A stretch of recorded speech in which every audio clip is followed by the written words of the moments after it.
Well, thank you for the kind introduction.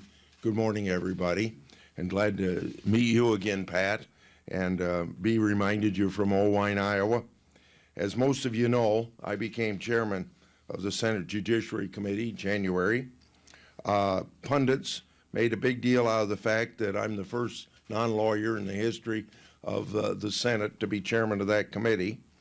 I'd like to think of the fact that I'm a non-lawyer, that's a way to inject a little bit of Iowa common sense into the chairmanship. What most people don't realize is that the Judiciary Committee is the one committee I've served on continuously since I've been elected to the Senate. Many committees dive deep into a narrow set of issues that are important, of course, but not always on the forefront of the minds of all Americans. By contrast, the Judiciary Committee has jurisdiction over a broad set of issues that are often fundamental to our national identity, issues that are sewn into the great and diverse fabric of American democracy and our culture. As a result, many of the topics we debate invoke deeply held and passionate views.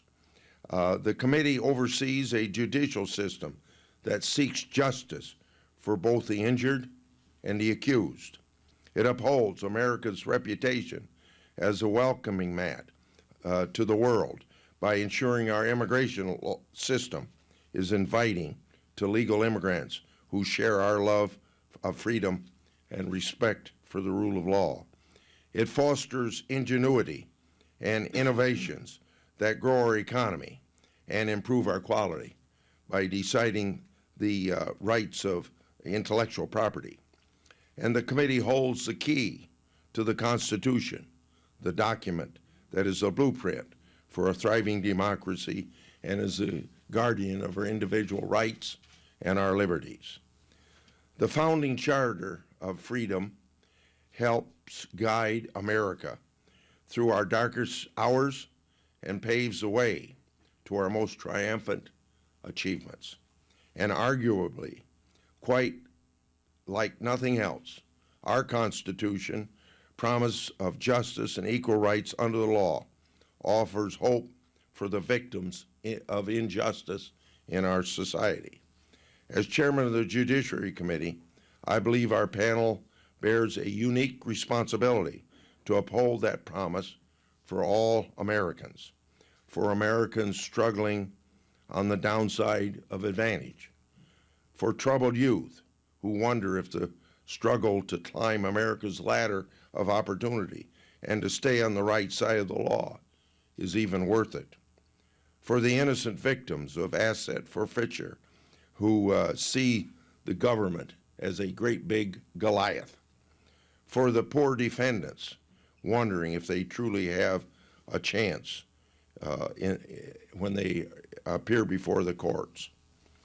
I see my chairmanship as an opportunity to help secure America's blessings of freedom and liberty, because the words "we the people" applies to all Americans.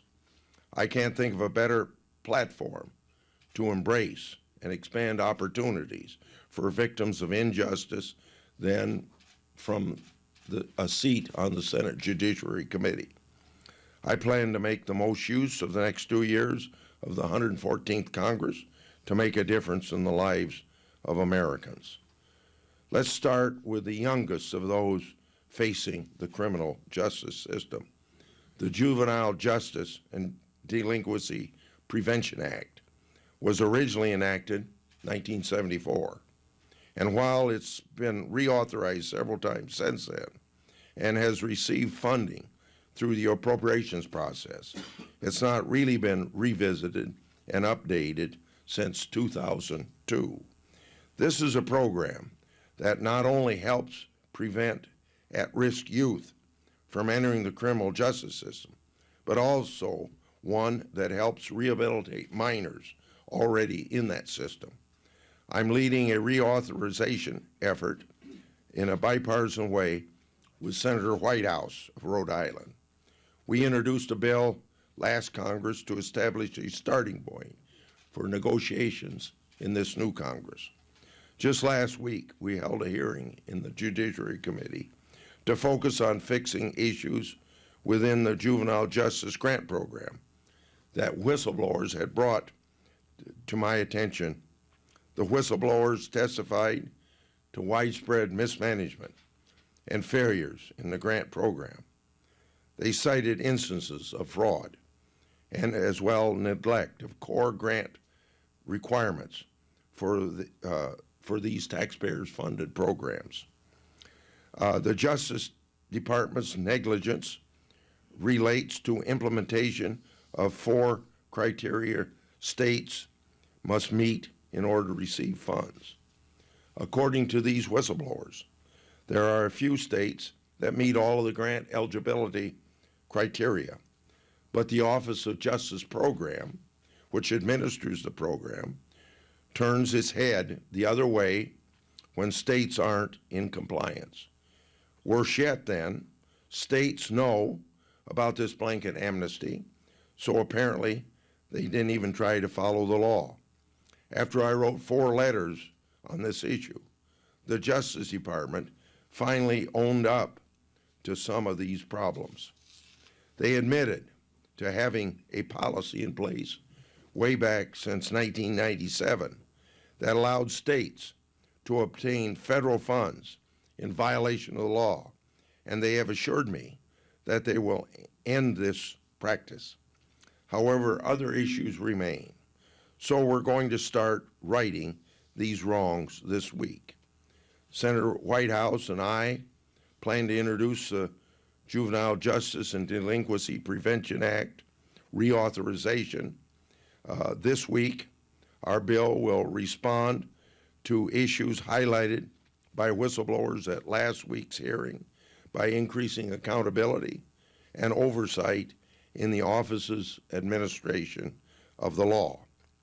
The bill also seeks to improve the treatment of youth under the Act by bolstering its core protections, improving conditions for detained juveniles, and incorporating new science on adolescent development. We're also looking to update the protections and programs already established by law and authorize funding for a 5-year period of time. Another reform area that's been in the press both nationally and in my home state of Iowa through the writing of the Des Moines Register is asset forfeiture. Investigations by journalists and civil liberties advocates have exposed perverse incentives that have nudged enforcement of these laws way off kilter with basic fairness. These laws are important crime-fighting tools that enable law enforcement to seize cash or property that's considered linked to illicit activity. The theory behind the system is to choke off the funding stream used to bankroll criminal ventures, and that could be drugs, human trafficking, money laundering, among other things. I agree that it's a worthy and important public policy to help thwart this crime this way. However, it seems that sometimes this tool is increasingly being used as a funding source for the government with thin regard of people's civil rights. I'm working to draft bipartisan reform to fix the flaws. For starters, the direct quid pro quo between asset forfeiture and funding should be eliminated. A law enforcement agency's operation shouldn't be funded based upon assets they seize. In addition, real procedural reforms must be enacted for people whose assets are seized, including prompt timelines for government action and the ability to challenge the seizure promptly before a judge. And individuals who cannot afford a lawyer to guide them through the system should be provided one. Part of addressing this problem lies in reversing the Supreme Court recent decision that allows the government to prevent people from showing that they need access to their seized funds for the simple reason of defending themselves by hiring a lawyer.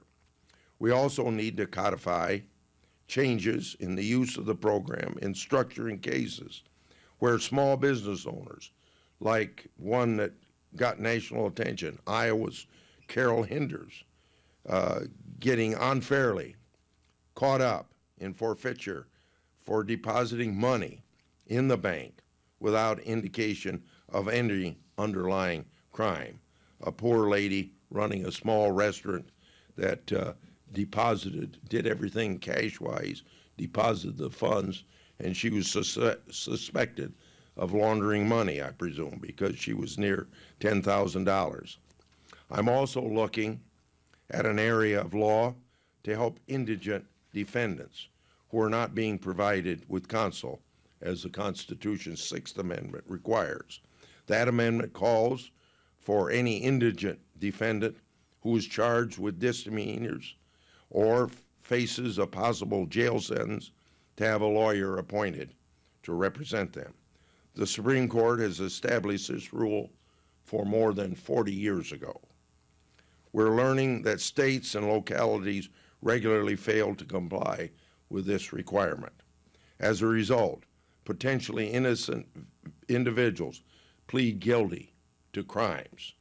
They also then accrue a criminal record, which causes them adverse consequences, including difficulty finding a job and greater criminal history that would be considered in any future sentencing determination.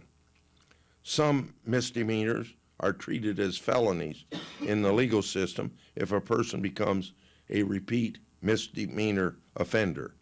If some of those earlier misdemeanor convictions were uncounseled, then someone might be convicted of a felony who did not actually commit a felony.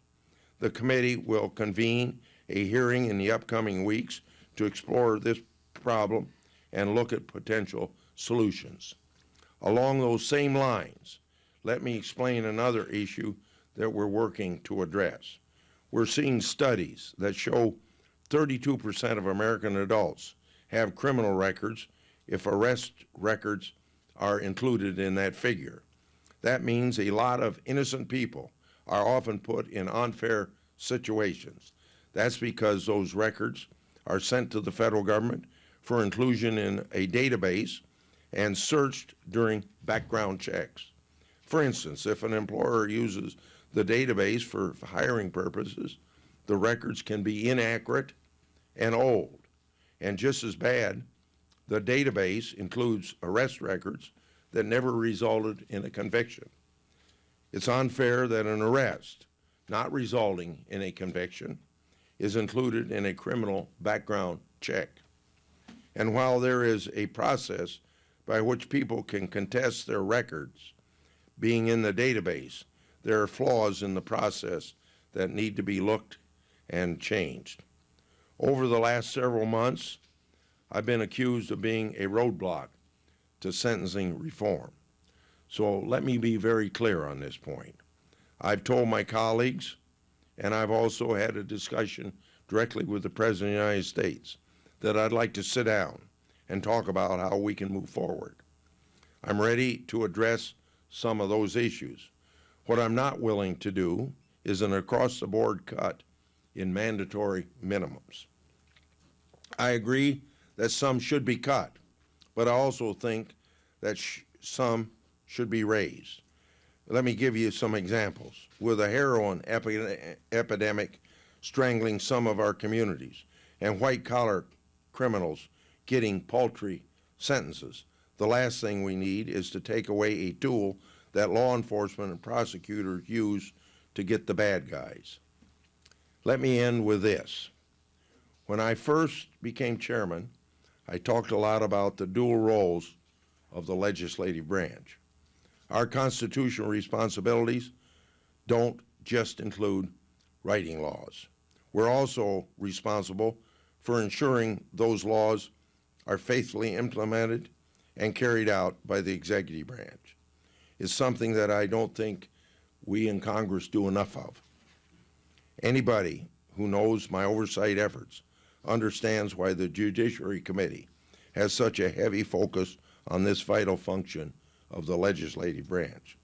I think I have a reputation as someone who does equal oversight of both Republican and Democrat administrations. So I want to make it clear that this isn't about the current residents of 1600 Pennsylvania. Believe me, the previous administration wasn't fond of my letters and oversight either. We need to keep the federal government working for the American people, not the other way around. After immersing myself in the legislative and oversight jurisdiction of the Senate Judiciary Committee for the last 34 years, I look forward to championing these ideas and others that I didn't mention and making a lasting difference in the daily lives of Americans. Now I'm happy to take your questions. And you will make a big difference, Senator. Thank you, and especially, as I said, for coming under the conditions of your voice and your cold, and you did great. Thank you. Okay. Why don't we tackle the elephant in the room that C-SPAN even said was sort of a raison d'etre for interest here today, and just get at that, and then we can get at everything else, too. But what's your feeling on the delay of the Lynch confirmation until just today? Wasn't it sort of annoying to you that national leadership decided they would play the politics of using one bill to force the other, and 6 months of a delay in the confirmation of an attorney general? What's your thinking on all of that? Well, let me give you some history, and let me. Some of this will be a political pushback of the other political party. I want you to know that that's part of this. First of all, it was a long period of time, but let's subtract 2 months out of that period of time, because this administration and the Democratic Congress, November and December, could have decided to do the Lynch nomination. Now, that's, I also admit that we Republicans said it ought to be held over, but they had a bigger agenda that they were very glad to hold her over, because they wanted to get 13 judges approved and a couple pieces of legislation out of committee while they were still in the majority. And that's their choice. But I don't think Republicans should be blamed for those first 2 months, because they could have got the job done, because there's no way you could have filibustered it with the nuclear option. Then let's go to my role taking over committee chairman. We would have her nomination up for consideration a second time, because all these nominations go back to the House, or to the White House. They come back up. So Senator Leahy asked me when we were going to have a hearing. I said on January 27th. We had our hearing on January 27th. I said we're going to be put on the agenda just as soon as all the written responses to our questions come back. And that was, I forget just which week that was, but then there was a week of congressional recess that came in between. But I said, just as soon as we get back from that recess, we're going to vote her out of committee. So we did that. So I think I kept my promise to the Democrat leadership of the Judiciary Committee that we were going to move her when I said we were going to move her. Then it gets out to the floor of the Senate, and at that particular point, it's not Chuck Grassley decides when the agenda comes up, it's somebody else. And I accept the majority leader's decision on when things are going to come up. I could object to it, but he's still going to decide when they come up. So he decided that it was going to come up immediately after the human trafficking bill came up. Okay, the human trafficking bill got out of committee 19-0, but then the Democrats decided to filibuster a bill that came out 19-0. And as long as that filibuster went on, we couldn't get to the Lynch nomination. Now, why would you filibuster a bill that came out of committee 19-0? I don't know, but that's what held it up, and that's all I can say. And when it came up in the Senate was other senator's decision when it come up, not mine. Okay. I'll go in order of a few media here, and then we'll open it up. The Des Moines Register, Chris, if you could, if you have, ask a question, if you would like. Thank you, Senator. Christopher Deering with the Register. I want to see if you could just comment on some of the issues that have been happening in various municipalities across the country, Baltimore, Ferguson, Missouri. Yeah. Just your general reaction to it and what you think needs to be done by either in Congress or on the local level. At this point, I don't have a very specific answer for you except to tell you that we're taking a look at it and see what would be appropriate. I'm not one of these people that would like to federalize everything. I would also use it as an example of what's wrong with people that are in law enforcement. Most of them highly trained, and it seems to me that common sense doesn't prevail in some instances. But I'm not the guy that's facing some violent person or to know whether that person's violent or not. And so I hate to second guess what people I expect to protect me might be doing something right or wrong.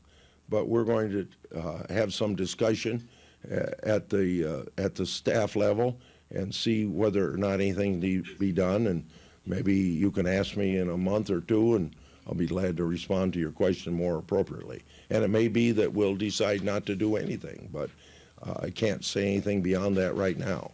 You can't go into like some of the things you might be looking at that you're at least in the early stages of contemplating? Whether to federalize, to give a presumption when a minority is killed by policemen, that should institute a federal intervention. Okay. Interesting answer. Okay. Why don't we go to Bloomberg? We knew you were here. Bloomberg's still here? Yeah. You have a question? Bloomberg being a Ken Doyle. Senator, can you talk about any plans to, can you talk about any plans to reintroduce the political intelligence disclosure bill? You offered it as an amendment to the Stock Act a few years ago. It was added in the Senate and then taken out of the final bill. And where is that right now? Well, I still have conversations with Congressman Slaughter on that. I think she's introduced a bill in the House of Representatives. I didn't introduce a bill originally. It was an amendment to another bill, so I don't think I have to introduce a bill to show my interest in it. But I think those people that are involved in political intelligence have got a lot smarter now. And that doesn't mean that you don't need some legislation, but I think it's much more difficult to sort out what they're doing. It was very obvious when I got the amendment through the United States Senate. No, you mean it's more complicated to try and come up with legislation that would actually solve the problem? Yeah, well, not only that, but, a lot of things get done in Congress, particularly on oversight, and this is an oversight, when you've got a good working relationship between journalism and those of us in office. That really helps to get things done, because it was highlighted quite a bit, and it wasn't difficult to sell that transparency ought to be involved here, because transparency brings accountability, see? And it's not quite as obvious now as it was then. Yes. Okay. Why don't we go to the Washington Times? I know you were here earlier. Okay, Washington Times? We'll get Omaha, don't worry. Oh, absolutely. Yeah, that's okay. Next. Hi, Senator. Just bouncing off what you said a couple of minutes ago, you said you were, your preliminary stages of deciding whether to federalize, whether, when a minority is killed by policemen, whether that should institute a federal interaction. Are you suggesting that we should do away with internal police investigations, that those can't be trusted? Because that's what I hear a lot on the streets. Yeah. Well, my answer was just some of the things that's been thrown out there for consideration. And I don't think that I would do away with internal investigations as long as there's a role of oversight for the Justice Department. And in most of these, there is a role for oversight by the Justice Department. Sometimes the Justice Department has stepped in, sometimes they haven't. So I think you already have federal oversight of that. Yes, I do agree that I mean, you see the Department of Justice jumping in various spots across America. Something else that we also see is that there's a friction now between police and the Department of Justice, especially after comments that Eric Holder had made regarding Ferguson. I've heard this from the president of the Federal Law Enforcement Officers Association as well.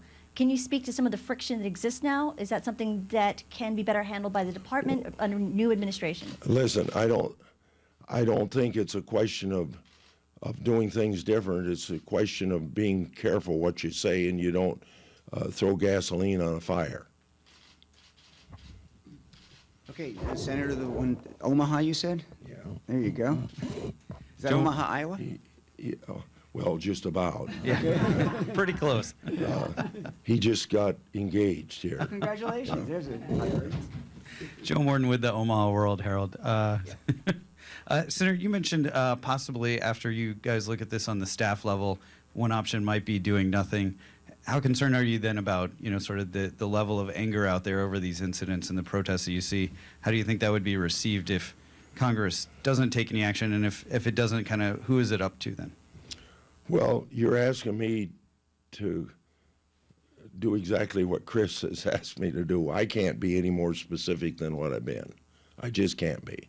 And I think it's something you got to think about and not have hasty action. And that doesn't mean that we're going to have to take action. But I think common sense among law enforcement, but I'm not one to pile on police because I expect them to protect me, And it seemed to me you ought to have, and when you aren't there, when the decision has to be made, but some of the stuff you see on television is very nerve-wracking and very difficult to say that common sense used. Even when you don't have murders of minorities, but you got a policeman chasing somebody that probably did a misdemeanor. Like we've had these cases in Iowa, and somebody ends up getting killed in an automobile accident. You got to use some common sense in your work as a policeman. Okay, and please identify your organization. Yeah, Senator Herb Jackson with the Bergen Record in New Jersey. We mentioned the Stock Act a little while ago. There was another part of that the Senate passed, which was to reinstitute parts of the honest services fraud that had been overturned by Skilling, and the House took that out at the last minute. Do you see that coming anywhere going forward? Because I've been very closely reading the indictment of Senator Menendez, and a lot of attorneys are telling me that it's very difficult for the Justice Department to bring some of these cases since the court narrowed honest services fraud in Skilling. What's your thoughts there? Well, I think I spoke to it in my opening remarks about white-collar crime has been soft-pedaled, and some of the inequity in sentencing comes from the fact that judges have tended to treat white-collar crime different than other crimes, and that's an area we're looking at to make sure that there's more equity in that area, and that's one of the areas I'm suggesting maybe we need an increase in mandatory minimums. Yes. Yes, hi. Dave Kittros with LRP Publications. I was wondering, do you believe that with the passage of the Whistleblower Protection Act, there's enough legislation now on the books to adequately address those kinds of issues as long as implementation is done correctly, or do you believe that additional legislation is needed to help protect government whistleblowers? I would not rule out additional legislation. If you ask me what I had in mind, I go back then to, I think, carrying out the spirit of the laws we already have. And it's pretty much like I told people in Judiciary Committee last week. I said, perfect example. we had 2 whistleblowers testifying. And are they going to be punished for testifying? One of them is still in her position, but nothing to do. I said to the Assistant Attorney General, this is exactly what's wrong. I said, it reminds me of Ernie Fitzgerald, the grandfather of all whistleblowers. You know, the wheels came off the C-5A, and he was testifying before Congress in the Nixon administration. And Nixon didn't like it. He said, fire the SOB. You know, then he got fired. And 12 years in the courts getting his job back. Then when he got his job back, he was up in the attic of the Pentagon, you know. And just last week, there's an example of somebody, I think with the VA, but the agency doesn't matter, is moved from their own office to a closet, you know. The message out there is there's a great deal of peer pressure to go along. Don't make our organization look bad. All contrary to the principles involved in the Whistleblower Protection Act. You know, and worse yet, I've asked every president of the United States ought to have a Rose Garden ceremony honoring whistleblowers. And, you know, from the top of government to the bottom, that whistleblowers is legitimate.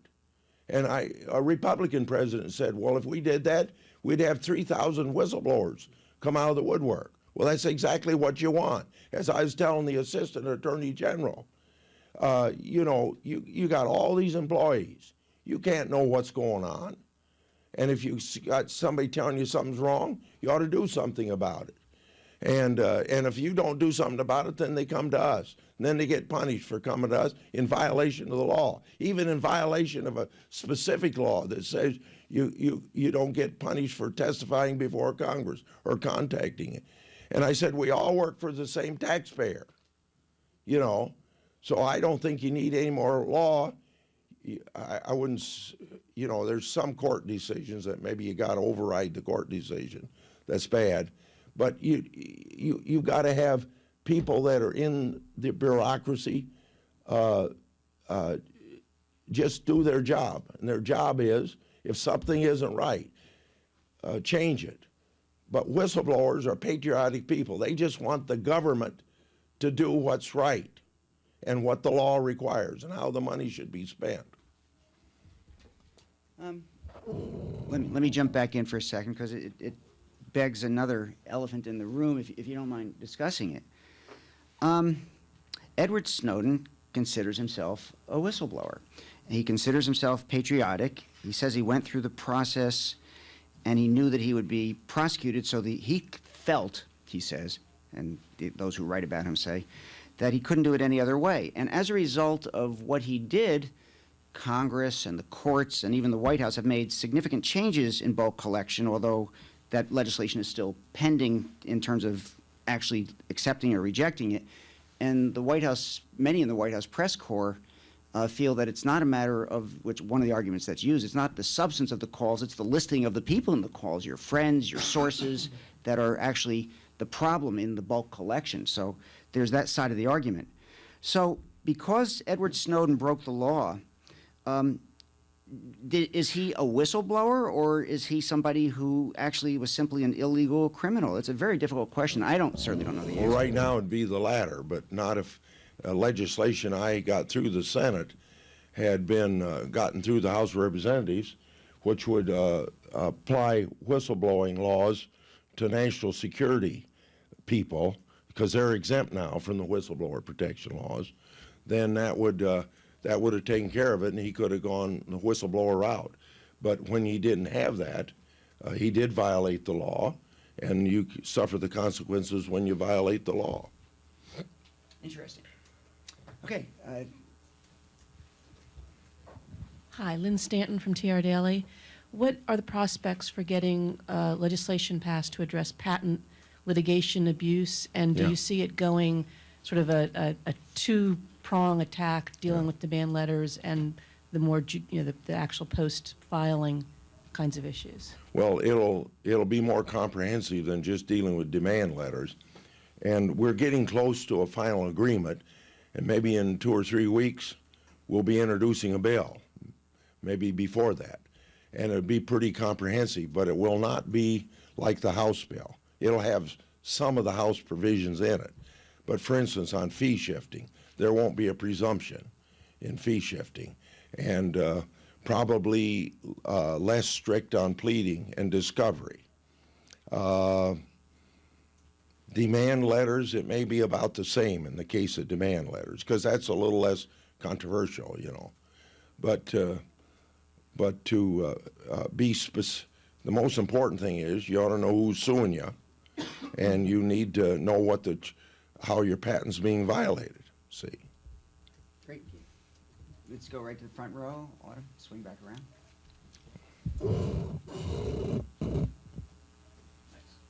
Senator Burgess Everett with Politico. Your leadership introduced this Patriot Act reauthorization last week for 5.5 years. There's been some questions on whether this straight, no changes, no added safeguards could pass the Senate. Will you put an alternative through your committee at this point? I know you were talking to some of the Intel leaders, and I'm wondering if there's been any progress in that Well, direction. I'd probably give you the same answer I gave you last week if you asked me the same question. I'm still talking to members of the Intelligence Committee. You know, for a long period of time, my staff and I were talking to the House, and senators were involved in those negotiations. I decided not to go along with what the House has put in, and maybe the House was going to drop that bill last week, and they didn't drop it. Maybe they're having second thoughts. So I think I'd have to say it's pretty much in flux at this point. But I'm still seeing what we can do with a compromise between judiciary and intelligence. Yeah. Both, either order. Hi there, J.C. Derrick with World Magazine. Two-part question on the same issue. Number one would be, can you talk about the prospects for possible immigration bills that may be coming through? And then part two would be, in your prepared remarks, you talked about several other issues besides immigration. Is it fair to say that those issues would take a higher priority than immigration bills? Yeah. Well, you know how it is in the United States Senate. Getting a bipartisan bill's pretty important. And so on all the other issues you're talking about, we're trying to take off from where we left off last year, things that didn't get done last year, and moving along that line. Patent trolling is a perfect example. Juvenile justice reform's another example. But I didn't make it very clear in my opening remarks, but I did say almost from January that I was going to wait for the House to pass a bill. Let me explain why. It's a matter of efficiency. I shouldn't say pass a bill or bills, because they are going to pass separate bills. I don't mean to pass every one of their bills. They could pass one bill and it would trigger us maybe doing something. But we worked for 3 months on that 2 years ago, and then the House didn't do anything. So I figured I want to use my time and the committee's time where we can accomplish something. And rather than spending 3 or 4 months on immigration and then have it die in the House, I want to know that the House is going to act. And I think the House, if they get it done before Labor Day, I think the House might act. But there is some feeling around town now that the House may not do anything. Well, then you could understand I'd be spending a lot of time that can be spent on things that we can get product to the president. And probably the president can sign that product. Hi, Senator Todd Ruger with CQ Roll Call. Going to the Voting Rights Act, there was this thing last year introduced, and again this year. Do you have any intention of bringing a Voting Rights Act fix to the committee? And then also, now that you've got control of both houses, what about cameras in the Supreme Court, as that's kind of gotten to be a large Depends issue? on what you want to fix. If you want to fix more minorities voting, more minorities are already voting, and the Supreme Court threw out the section of the Voting Rights Act, and if there's some other reason for being involved in doing something with the Voting Rights Act, I'll take a look at it. But it seems to me it's got to be different than the original intent of the Voting Rights Act, because in the last 50 years it's made great progress. And what about Supreme Court cameras Oh, I'm sorry. I guess I didn't hear that.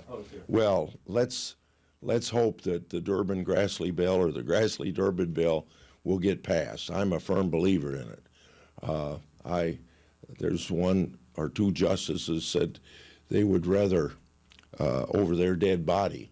Well, it happens. I don't want those two Supreme Court justices to die, but I believe that we could enhance people's understanding of the court system by having the Supreme Court TV, very much so, and we're going to try to push it. Now, I didn't mention that in my remarks because it divides both Republicans and Democrats, you know, and you're going to have a bipartisan group to get it passed, and you're going to have a bipartisan group against it. It's not quite as easily predictable. Well, are we covering a lot? Other questions? Yeah. Go ahead.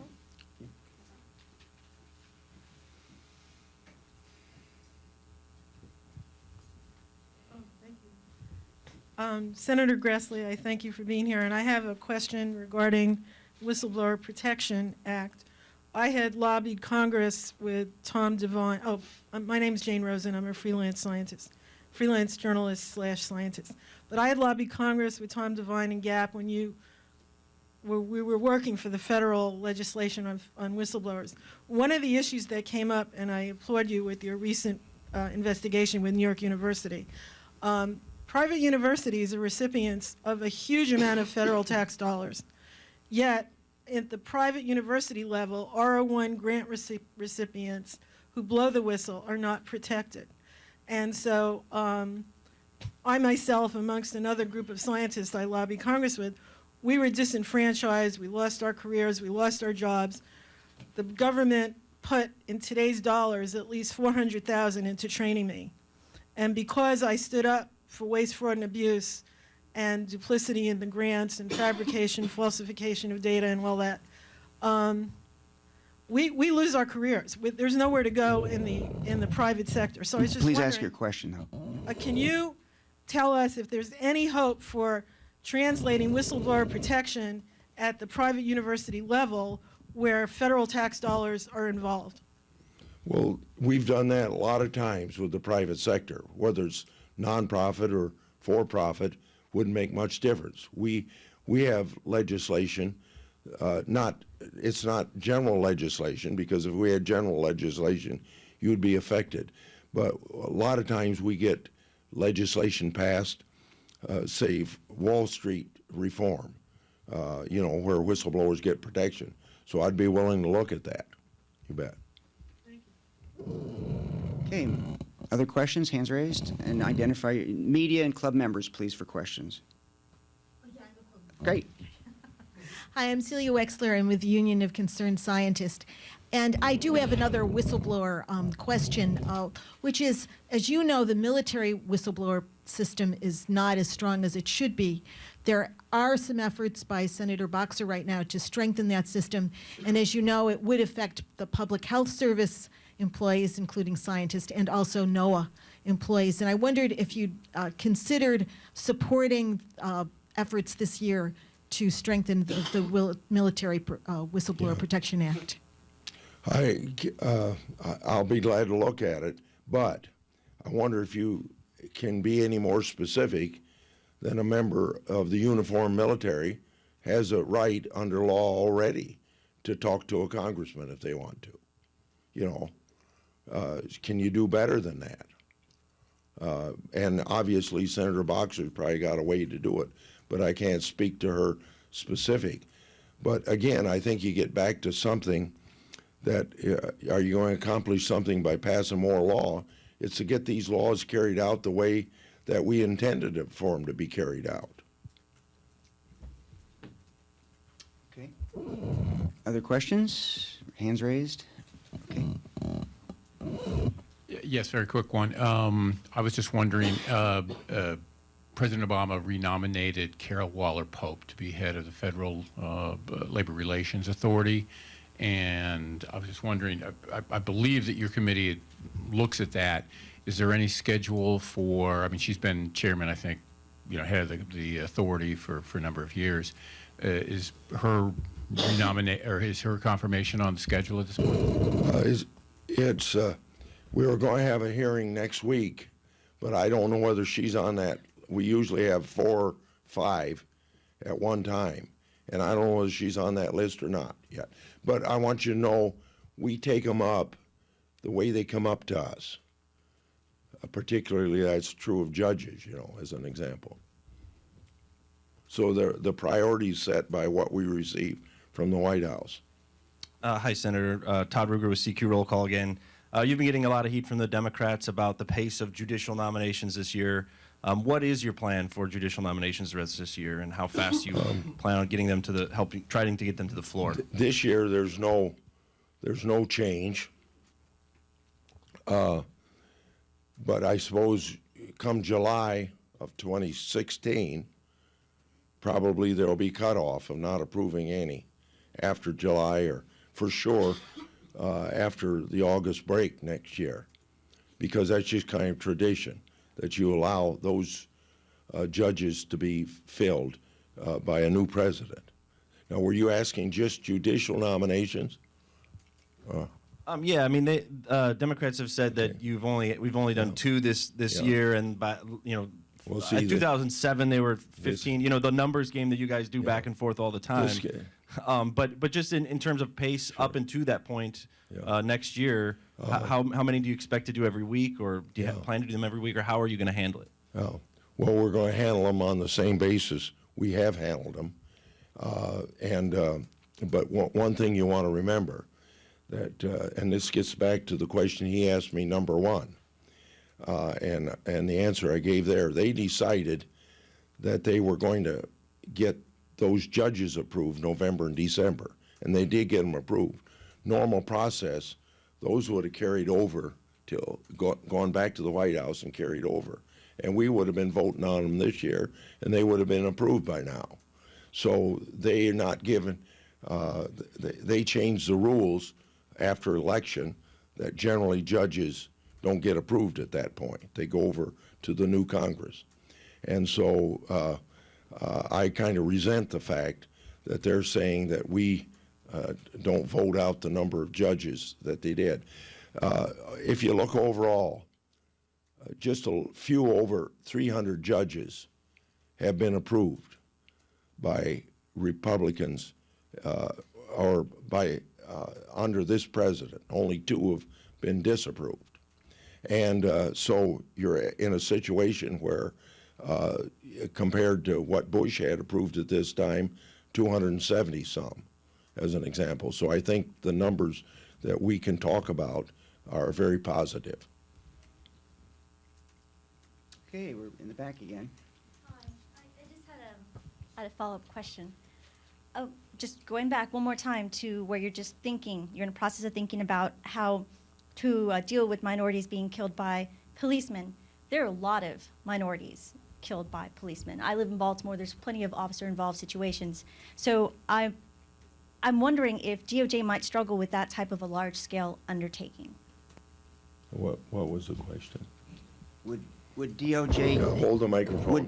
Would DOJ struggle with the undertaking of a large number of killings? Is that your question? Right, because there are large numbers. Well, you're talking about 6 or 7 different states in the last 8 months. Well, Justice Department has the legal authority to do it, and they have the responsibility to do it if they feel a federal law has been violated, and they can investigate. And they've already decided to get involved in some, and some they decide not to get involved in. In fact, I made application to the Justice Department for a lawyer for the Ellingson family in Des Moines, who are not minority, but their son was drowned when he was arrested on Lake of the Ozarks, and he wasn't properly tied into his life jacket, and he drowned. And they would like to have a federal investigation, and I can't make the decision for the Attorney General, and it's a lawful decision he's going to have to make. But I've been involved in promoting the federal investigations if it needs to be done. Okay, we're rounding to where one or two at most more questions, so go ahead. Senator, I also wanted to follow up on sentencing reform. As you know, Senators Booker and Rand Paul are pushing very hard for that issue, and their argument is that the United States leads the country in people in prison, and that a lot of people are in there for nonviolent offenses.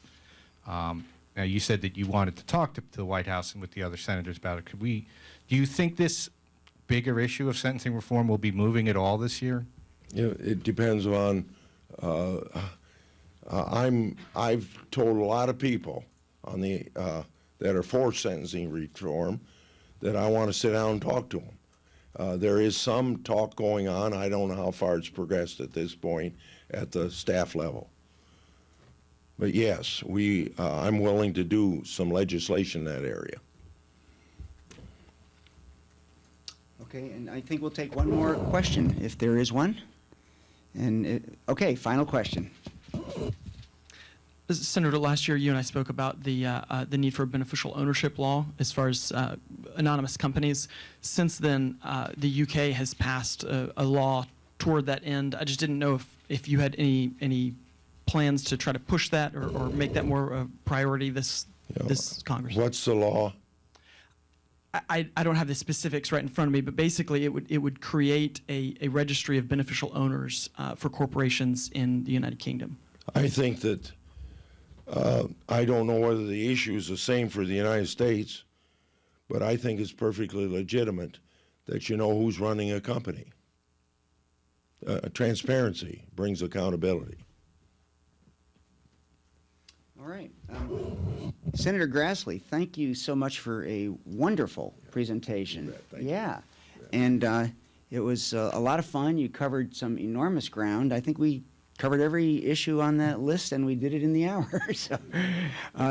So thank you very much. We are adjourned.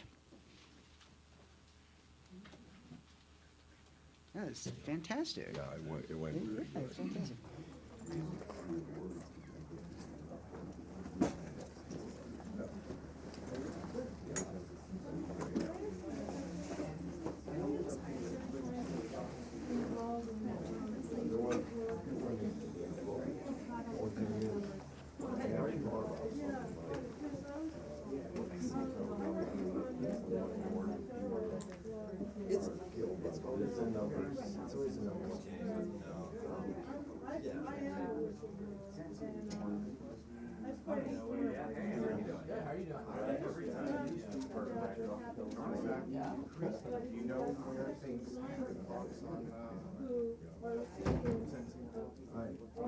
I'm sure there are many costs in staff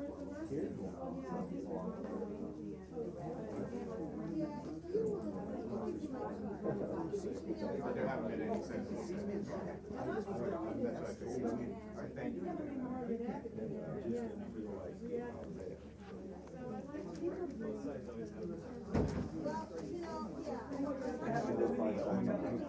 I don't know if they have wireless here or not. Right.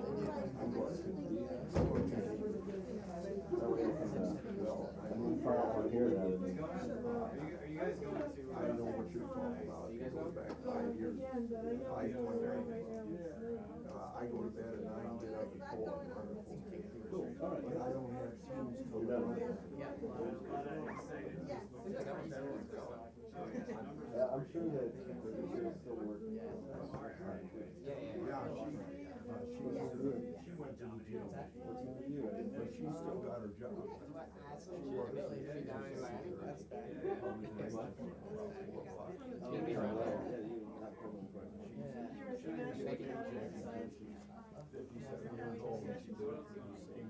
She